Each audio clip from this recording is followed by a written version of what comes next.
Asia কাপে group পর্বে নিজেদের শেষ ম্যাচে আফগানিস্তানকে হারিয়ে আশা বাঁচিয়ে রাখল বাংলাদেশ। তবে টুর্নামেন্টে টিকে থাকলেও পরের পর্বে যাওয়া নির্ভর করছে বেশ কিছু যদি কিন্তুর ওপর।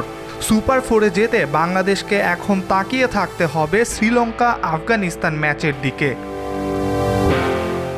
বাংলাদেশের জন্য সবচেয়ে সহজ সমীকরণ হচ্ছে শ্রীলঙ্কার জয়। এই গ্রুপের শেষ ম্যাচে যদি শ্রীলঙ্কা আফগানিস্তানকে হারিয়ে দেয় তাহলে বাংলাদেশ লঙ্কানদের সঙ্গে ঠাঁই পাবে সুপার ফোরে, কিন্তু আফগানিস্তান জিতে গেলেই হিসেব হয়ে যাবে কঠিন।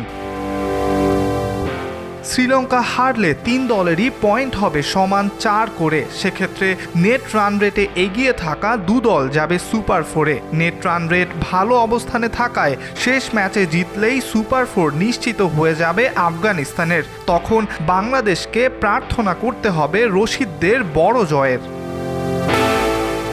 আগে ব্যাট করলে আফগানদের জিততে হবে 65 বা তার বেশি ব্যবধানে, আর পরে ব্যাট করলে জয় তুলে নিতে হবে 50 বল হাতে রেখেই। কেবল তখনই নেট রান রেটে লঙ্কানদের তুলনায় এগিয়ে যাবে বাংলাদেশ। কিন্তু আবুধাবির পিচে লঙ্কানদের বিপক্ষে আফগানদের এত বড় জয় অসম্ভবই বলা চলে। তার চেয়ে টাইগারদের সহজ সমীকরণ লঙ্কানদের জয়।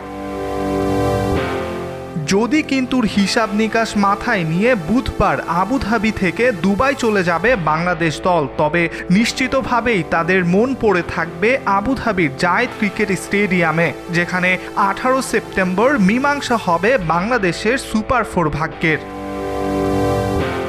ইব্রাহিম হোসেন, আজকাল।